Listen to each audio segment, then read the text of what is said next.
Welcome to this predicted paper from onmaths. This paper represents the best guess for the upcoming exams. Please use this paper in addition to your other revision. You can complete a unique version of this paper by going to our onmaths site.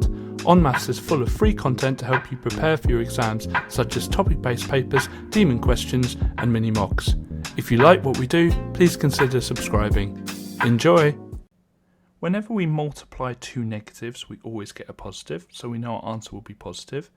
We're going to do 9 times 12, which is going to be 108, and v times v, which is going to be v squared.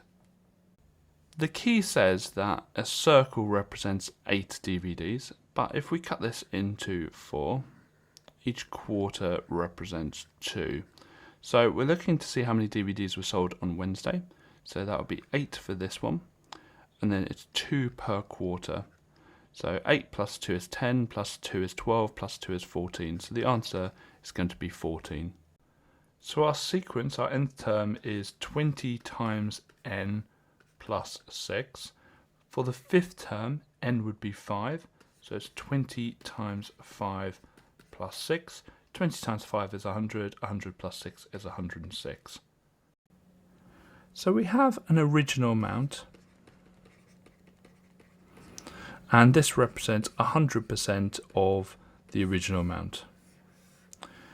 The new price, new amount, represents 113% because it has said that it has gone up by 13%. So it has increased by 13%. And as a value, that increase is £1,287. So it's 13% of the original. It's gone up 13% of the original price.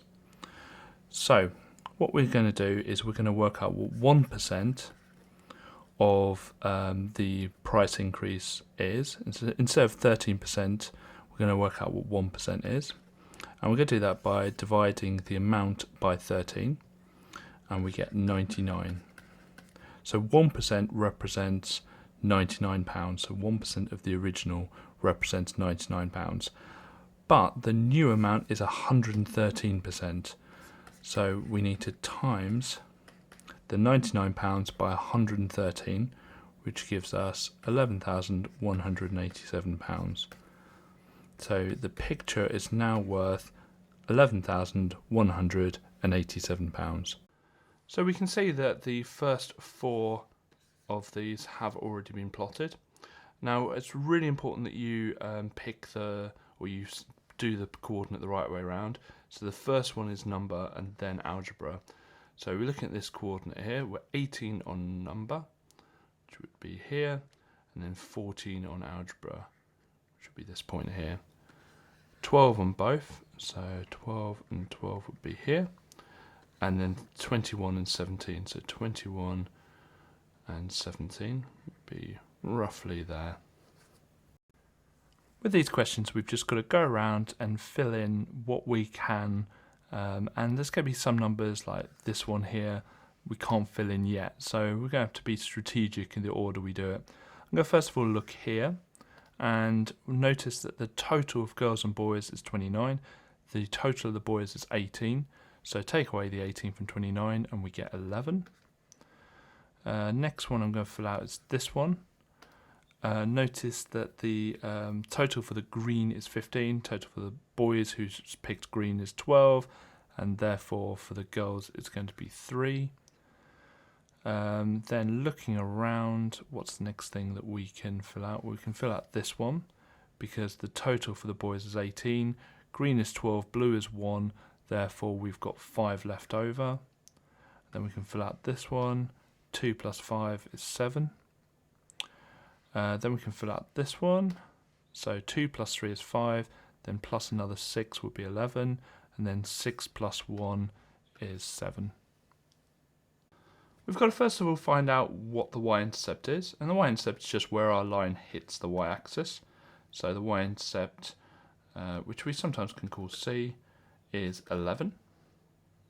Now, what's that 11? What units is it? Well, it's 11 pounds because our y coordinate, a y-axis is in pounds. But what does that mean for the taxi company? Well, how many miles have been travelled on the y-axis? Well, 0. So at 0 miles, we've had to pay the taxi man or woman £11. So we know that therefore the taxi costs £11 at the start. We'll just leave it at that. Okay, so the initial charge or the cost for the taxi turning up is £11. The first piece of information I'm going to focus on is the fact Denver gets 8/19. Denver gets 8/19, that means that Engel and Fido together must get 11/19 because they have to add up to 1. So we're only looking at 11/19. I'm going to focus on the ratio next of Engel to Fido. So it's 9 to 5. And let's have a look and see, well, first of all, how many parts there are all together. So 9 plus 5, which is 14 parts. So there are 14 parts in total, and the share that they get is 11/19. So what I'm going to do is to find out what fraction one of those parts is worth by dividing 11/19 by 14. So each part is worth, and I'm just going to keep this into my calculator, 0.041 blah blah blah. And we're asked to find Fido's share. Well, Fido has 5 parts. So Fido has 5 parts, each of them worth 0.041 blah blah blah. I've kept it in my calculator to keep the accuracy, and when I do that I get 0.206 blah blah blah. Now we're asked to work it out as a percent, so I'm just going to times that by 100.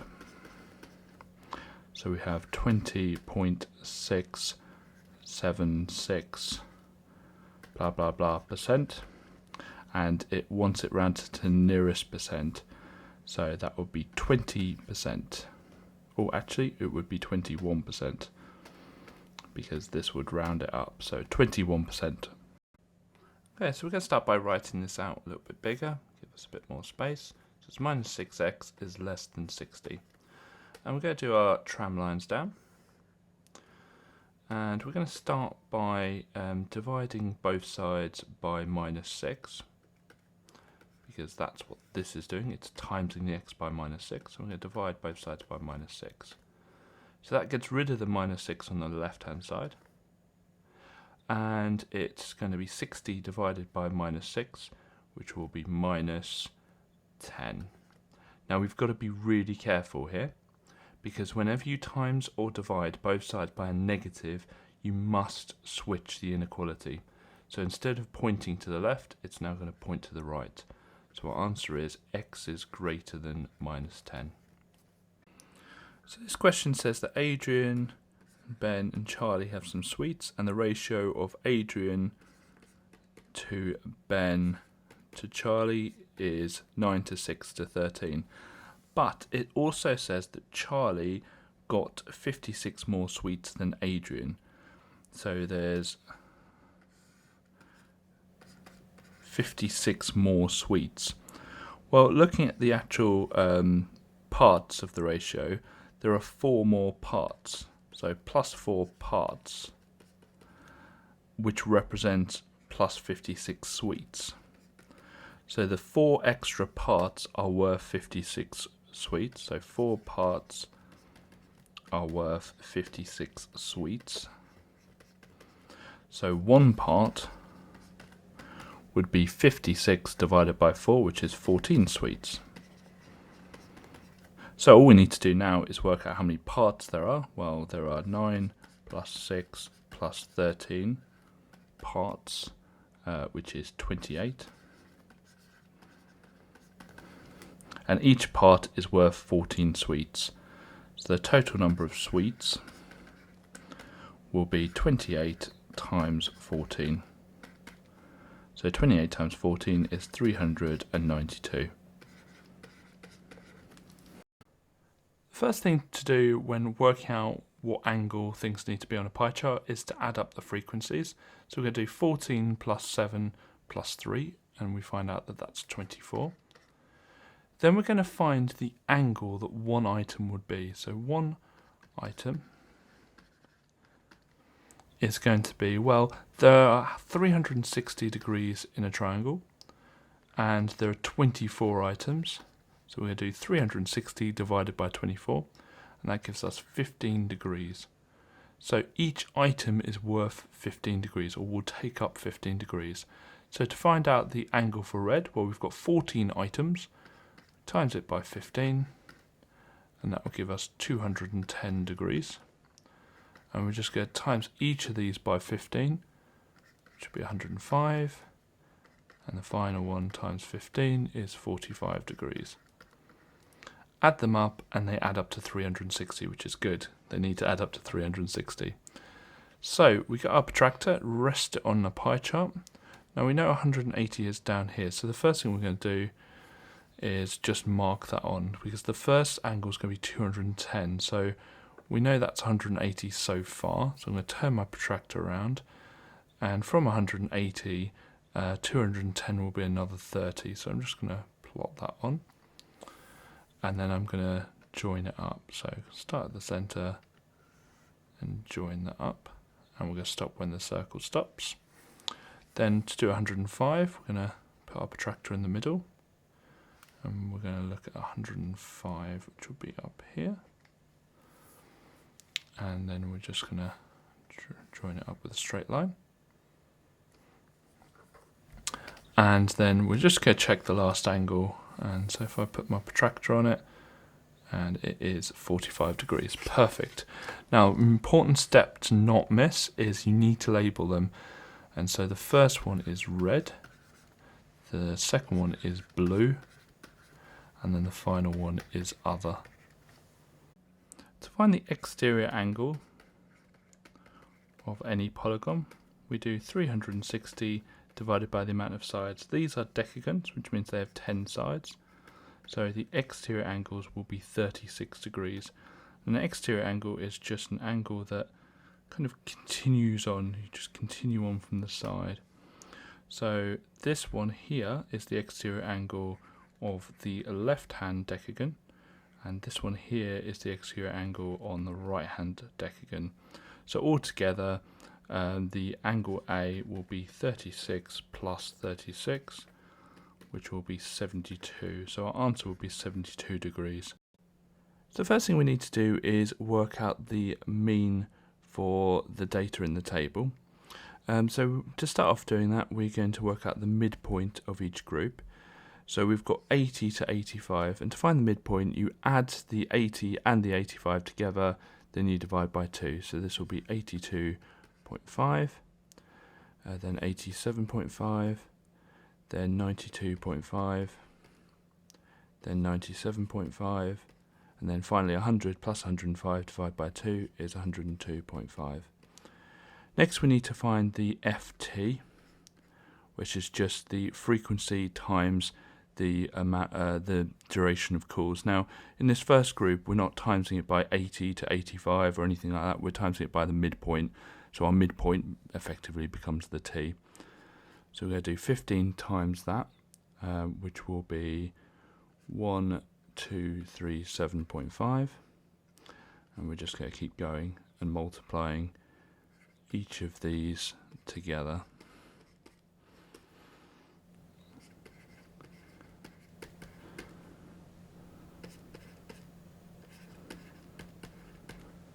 And then finally 2050. Right, next we need to add up the frequencies and add up the FTs. So we're going to have the sum of the frequencies. So I'm just adding all this column up, and that will be 80. And we have sum of the FT. And so we're going to just add this column up here. And so that would be 7,450.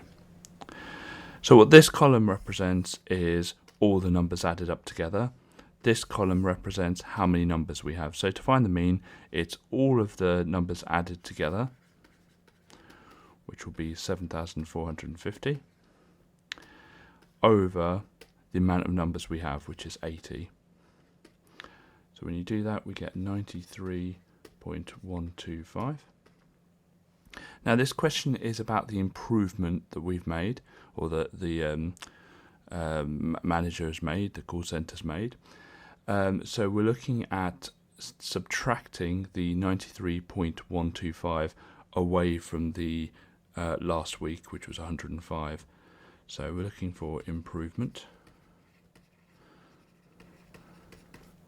And we're going to do 105, take away the 93.125.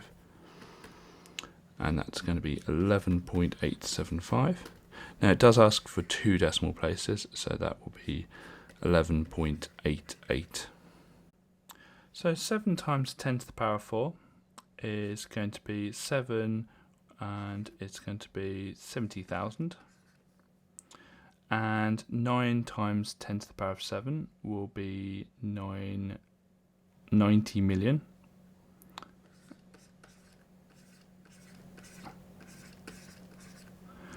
And so when you add them together, you get 9007000. Now if you have access to a calculator, if this is on the calculator paper, then you can just type it into your calculator. Some people think there's a quick way of doing this, like adding the 7 and the 9. There isn't. You've just got to work out what this number is, work out what this number is, and add them together. So factorise means to put it into a bracket. And it looks like it's a quadratic here, but it's actually just a linear factorising, because we don't have a number term. So we're going to just use one bracket for this. And looking at these terms, I'm going to focus first on the numbers. So 20 and 30, I can divide both of those by 10, and that will leave 2 and 3. So that's the numbers done. Next, I'm looking at the t terms. So we've got t squared there and a t there. So we can divide out a t, but that will leave a t on the first term. And finally, I'm going to look at the u, and there's just a u on both of them. I can factorise out, and actually that just leaves nothing on the inside of the bracket. Now, always when you do this, expand the bracket to check if you've made any mistakes. So I'm going to do smiles and rainbows. There's loads of different methods. So 10 times 2 is 20, t times t is t squared, and then the u, plus 10 times 3 is 30, times t times u. So we know we've got the right answer. So our answer is 10tu brackets 2t plus 3. There's an awful lot going on in this question. Whenever there's an awful lot going on, it's always best to draw a diagram. So we're going to start off at Chiltern, which is a C. Then we go to Bolko, that's where we're going. And we go through Devley on the way. So we'll do D there. Distance from Chiltern to Devley is 34 miles. Distance from Devley to Bovlow is 16 miles. So I'm just reading through the question, adding it to my diagram. David leaves Chiltern at 9 o'clock. He drives from Chiltern to Devley an average speed of 68 miles per hour. And what speed does David travel between Devley and Bolko to arrive at 9:45? So the whole duration of this, the whole thing needs to be 45 minutes or 0.75 hours. And the entire distance is 34 plus 16, so that would be 50 miles. Okay, now having a look at this, we need to find out what time David was at Devley. So we're going to use our speed, distance, time triangle. So speed equals distance over time. and we're covering up the time because that's the one we want. So it's going to be time equals distance, which is 34, over speed, which is 68. So we're going to do 34 divided by 68, which is 0.5. So it would be 0.5 hours. So that would be half an hour. So we will be at Devley at 9:30. So that means we've got 15 minutes left. Okay, so we've got 15 minutes to travel the 16 miles. So this time we're looking for the speed. Okay, so it will be speed equals the distance, which is 16 miles, over time, which is 15 minutes, but we need that in hours, so that would be 0.25 hours. And so what we can do here is times top 1 by 4 to get rid of the fraction. So it becomes 64 over 1, or just 64 miles per hour. So our answer is 64 miles per hour. So the first thing we're going to do is work out the area of the trapezium.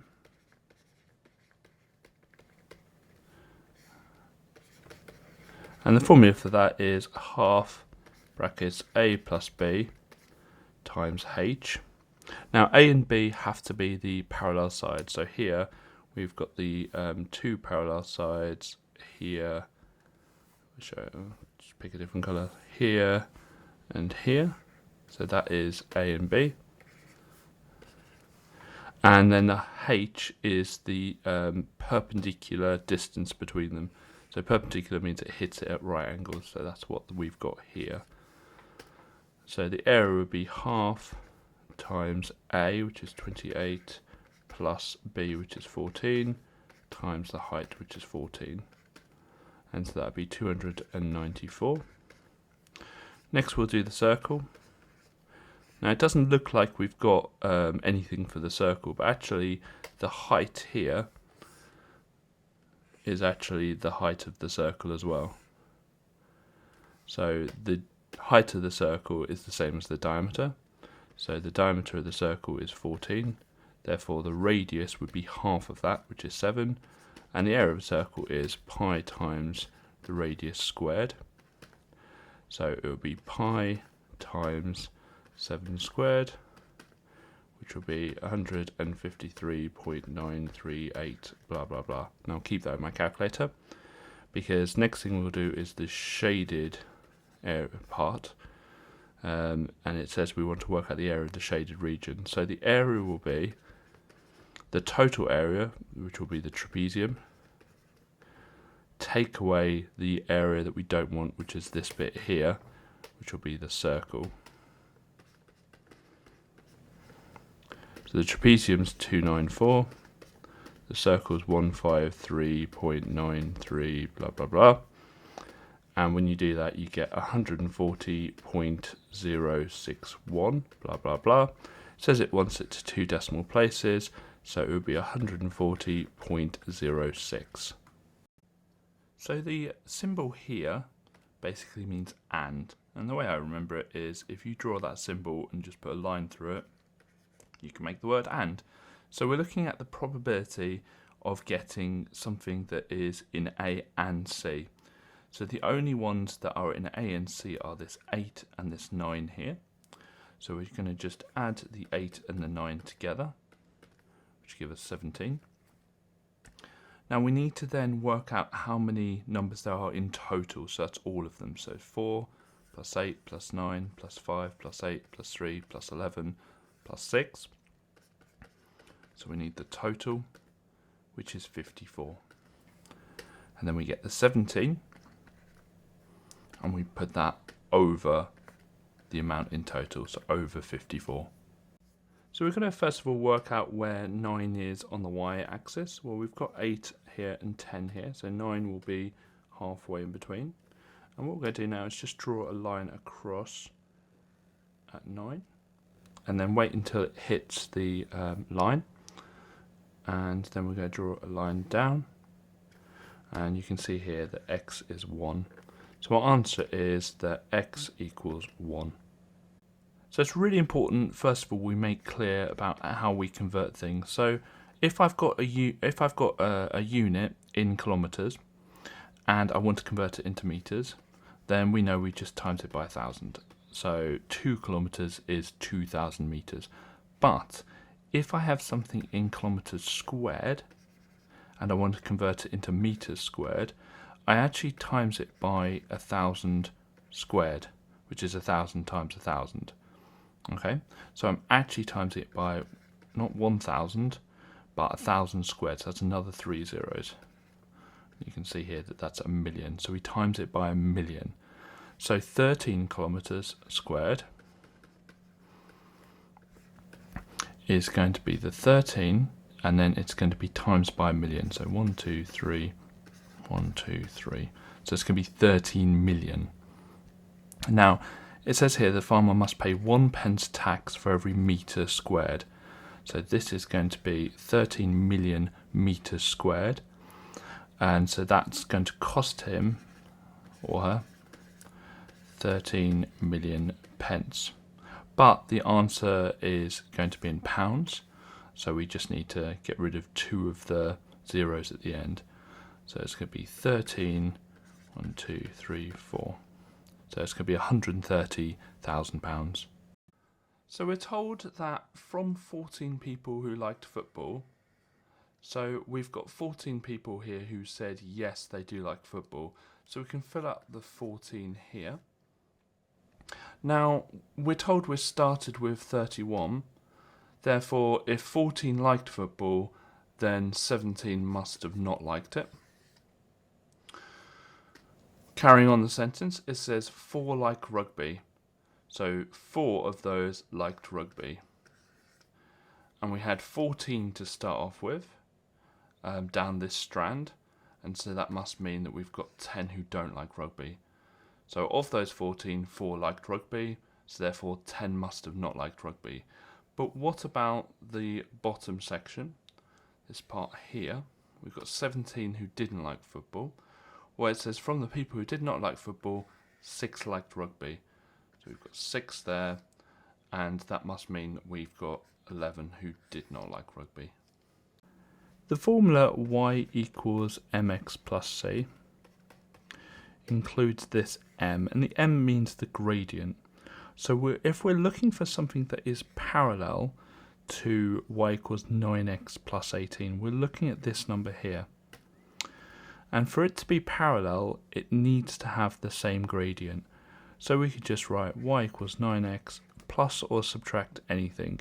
Or we could just write y equals 9x. I'm going to say plus 5. First thing I'm going to do is just draw the square out. And we know the length of it is 10x plus 10, but it is a square, so that's the same all the way around it.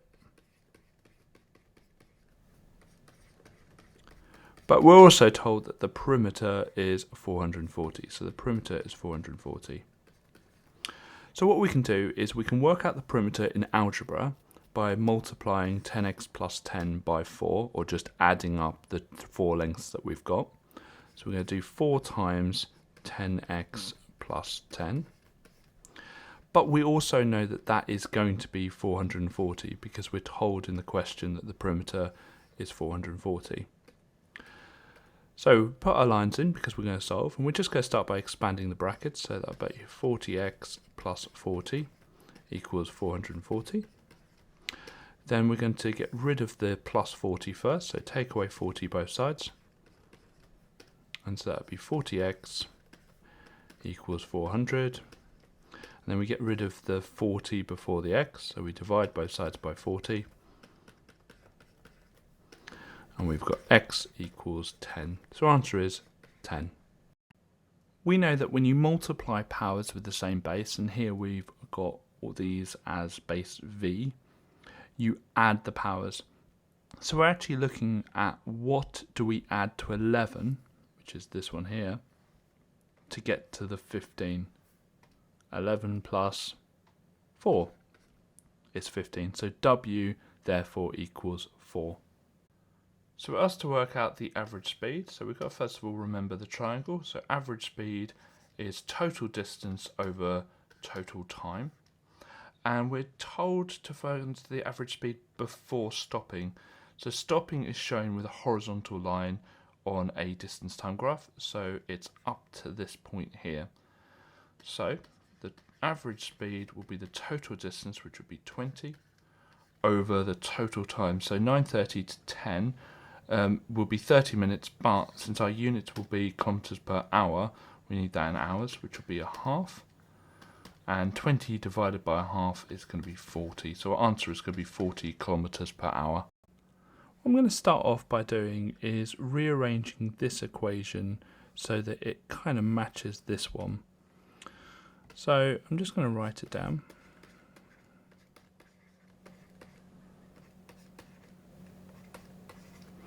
And we want the n to be -2. So what I'm going to do is I'm just going to put my rearranging lines in, and we're just going to add 10 to both sides.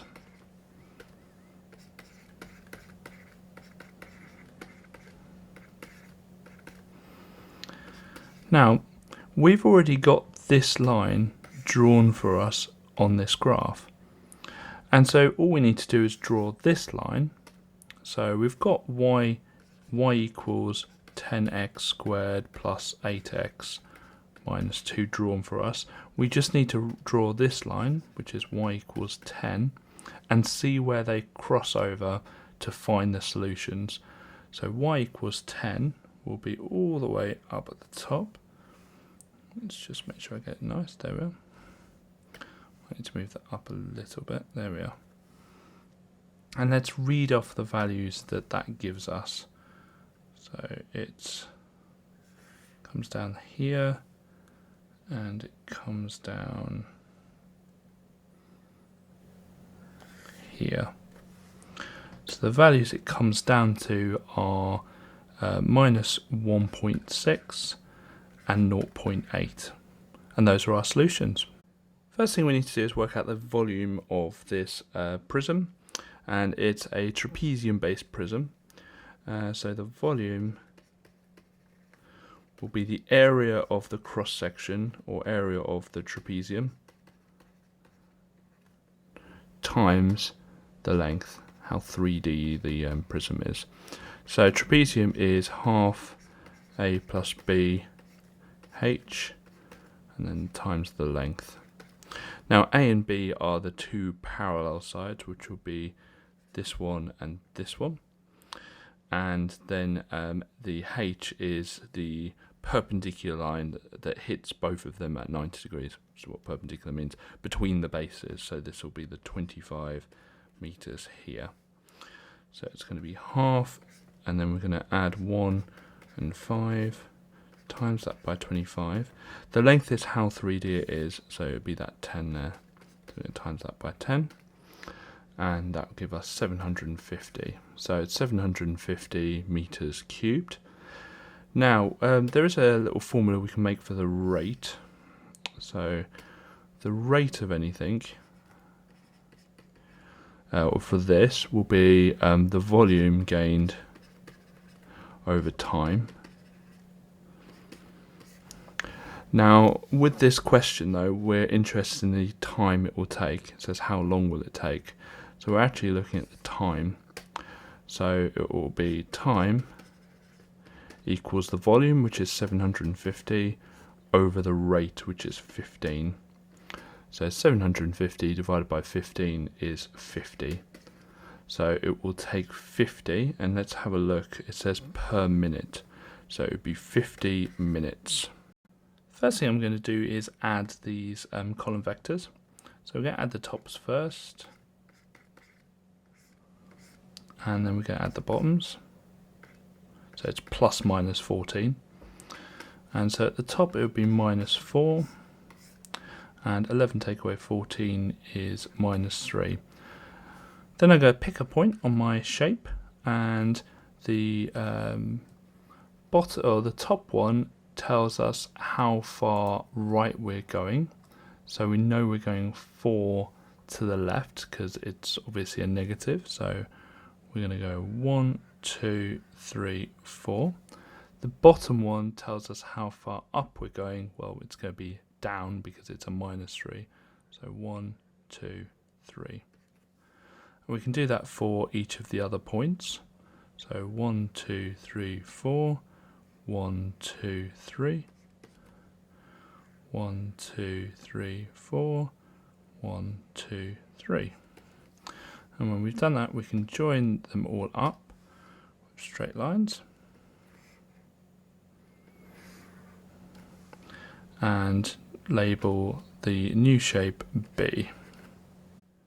We don't have to for this question, but it might be helpful to draw a Venn diagram for this. And we've got green and brown leaves. So we'll have green on the left and brown on the right. So green and brown. And we're told that there are 19 green and 15 brown and 6 that were not green and brown. So the only number we can put in is the 6 on the outside of the Venn diagram. We're told that 19 are green, but we don't know which, either they're in here or a bit of both. So what we can do is we can label the center X, and we can say that there are 19 take away X just green, because they could have been both green and brown. And for the brown we can do the same, so it'd be 15 minus X. And for the next step, we know that all of them together add up to 32, because it says in the question. So we're going to add all of these, the 19 minus X, the 15 minus X, and the 6 together, and we know that equals 32. And let's get our solving lines in. So we've got minus X and minus X, that will be a minus X. And we've got 19 plus 15 plus 6, which will be 40, equals 32. We're going to take away the 40 both sides.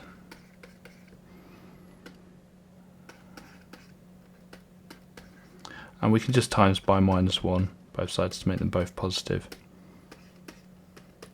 So now we know X is 8, we can start filling in the Venn diagram. So it's 19 take away 8, which will be 11. X is 8, so we know that that's 8. And 15 take away 8, which is 7. So find the amount that were green and brown. We know it's going to be 8. So we need to first of all work out what the length of the side of the square is. And to do that, what we do is we get the 44v to the power 4 w to the power 5, and we just divide it by 4. And to do that, all we need to do is just divide the coefficient by 4. So it'd be 11v to the power 4 w to the power 5. Some people will try and do something with the v to the power 4 w to the power 5, but if you think about it, if I just draw out my square, if it's 11v to the power 4 w to the power 5 all the way around, when you add, you don't add the v to the power 4 w to the power 5, it's just going to be 11 lots, another 11 lot, another lot of 11, and another lot of 11. So it's 44 v to the power 4 w to the power 5 in total. And to work out what the area is, we obviously are going to square that. So we're going to do 11 v to the power 4 w to the power 5, and we're going to just times it by itself, which is what squaring means. Okay, so we're going to times the 11s together, so it's going to be 121.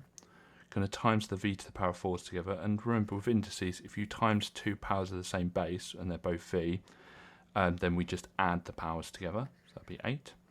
And we're going to add the w to the power 5s together, so that makes 10.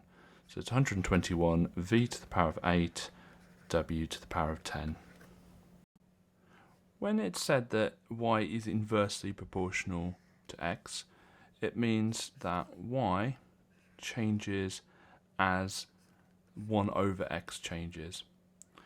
And to write this in an equation, all we do is we just write y equals k over x. Now k is something we need to find. So what we need to do is find out what a value of y and a value of x are somewhere on the graph that would be formed from this, and we've got that in this question. So we know that when y is 7, then x is going to be 7.9. And what I need to do now is just draw my lines down.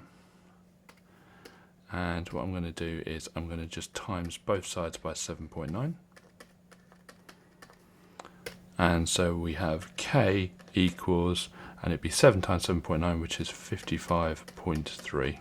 So we know that k is 55.3. So I'm just going to rewrite this equation here, or this formula here. But instead of k, I know that it's going to be 55.3. So our answer is y equals 55.3 over x. With these questions, it's normally easier to view these as two separate triangles. So we've got a small triangle here with 19 and 47. And what I'm going to do is I'm just going to move this out. And we've got a bigger triangle here.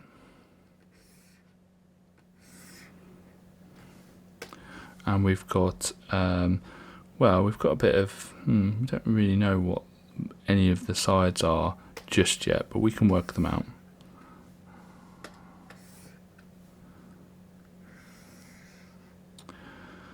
Okay. Now we know that both of these triangles are similar, and the reason is they share an angle and the lengths at the bottom are parallel, so they will be similar, which means one's an enlargement of the other. And we are given some information in the question that the ratio of BC to DE is 1 to 6. So BC is this length here, and DE is this length here. So we're actually given the scale factor because we know that 1 times 6 is 6. So we know the scale factor is 6, and it's asking us to find length AD. And so the corresponding length to AD, which is this one here. So all we need to do is get that 47, times it by the scale factor, so times it by 6 to get to our value. So it's 282. So there are three parts that we need to find the area of. We're going to start with the easiest bit first, this circle at the bottom here. Okay, so the circle area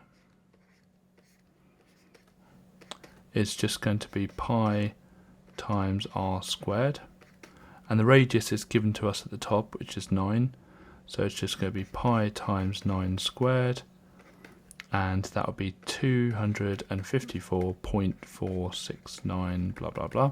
Well, we could leave it as 81 pi. Next bit is the curved bit of the cylinder. So we're going to do the cylinder next. And it's just the curved bit, and the formula for that is 2 pi r h.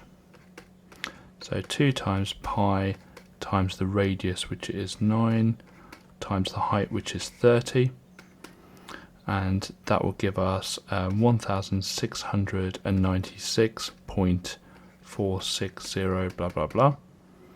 And the last bit is this hemisphere here. And so let's do the hemisphere.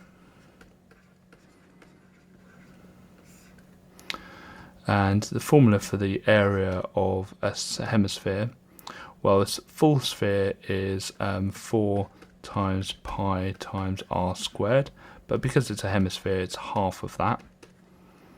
And so it'd be half times 4 times pi times the 9 squared, and that will give us 508.938. And so the final thing is to work out the total area, so total surface area, and we're just going to add up all these numbers together. So we add up the 254.469, the 1696.460 blah blah blah, and the 508.938 blah blah blah blah blah, and we get 2459.867 blah blah blah. Do make sure you show the examiner that you're adding these 3 here. I've not done that because it would waste a bit of time for a video, but make sure you write it down. It says it wants it to 2 decimal places, so that will be 2459.87 centimeters squared. So when we're doing column vectors and adding and subtracting them, we just literally add and subtract the top and bottom numbers. So A plus B minus C will be, just looking at the top, 9 plus 18 minus 9, 9 plus 18 minus 9, which will equal 18. And the bottom will be 9 plus minus 18, so really minus 18, and minus 9. And so that will be minus 18. So our column vector will become 18 minus 18. So we're asked to find the bearing of Freetown from Gamley. So that is this angle here. And so what we're going to do is we're going to find this angle, and this will obviously be 90 degrees because the hiker walked west, and it's against the west line and the north line, so it's definitely 90 degrees. So we can work out what the bearing is if we know that angle inside the triangle. So we're going to start by labelling the sides. Well, we've got a 90 degrees here, we've got a hypotenuse here, we've got the adjacent here next to the angle, and we've got the opposite, which is across from the marked angle. Here we're not using the hypotenuse, so we can cross that out, and we can do our SOHCAHTOA. And the only one that doesn't have the hypotenuse is TOA. And so we're doing tan x equals the opposite, which is 49 over 98. Get our lines in. And we're going to do the inverse tan to both sides. So we get x equals, and we do inverse tan, which is 26.565, blah, blah, blah. Okay, so we know that the whole of the way around up until this point is 270 because we've got this 90 degree left. So what I'm going to do now is we're just going to work out the bearing. So bearing, we're just going to do 270, take away the 26.565, blah, blah, blah.